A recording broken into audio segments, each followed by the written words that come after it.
auditioning for the job as President of the United States. You want to earn these votes. But the world's problems land in the Oval Office. During the presidential debates in the year 2000, neither Al Gore nor George W. Bush was asked about al-Qaeda.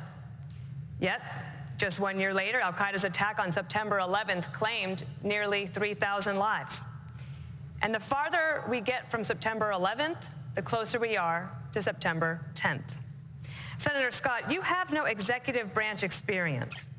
What has prepared you to protect the nation from a major man-made national security crisis? Well, one of the things I've had the good fortune of doing is serving on committees in the United States Senate, like the Senate Armed Services Committee.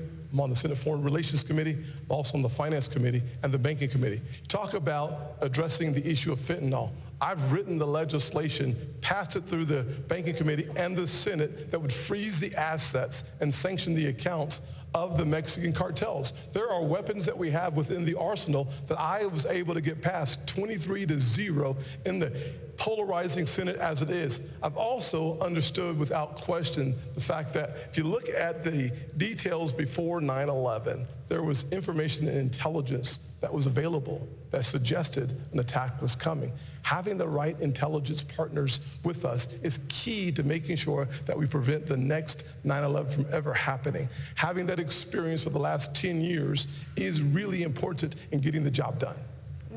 30 seconds to you, Mr. Pence. Well, I think you asked a question about executive experience, and I think it's vitally important. And I stand before you today as a candidate for president because I think this country's in a lot of trouble. And you hear the fire on the stage tonight. You hear the fire in all of our voices, and it's because Joe Biden has weakened this country at home and abroad.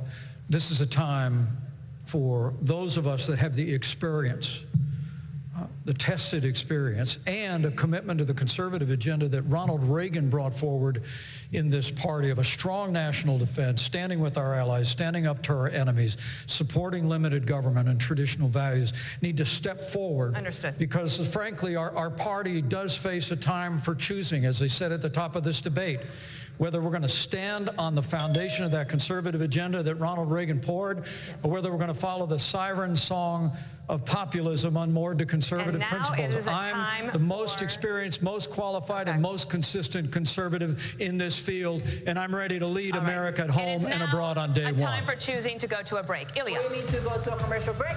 Reagan built a coalition that lasted decades. Can any of these candidates do the same?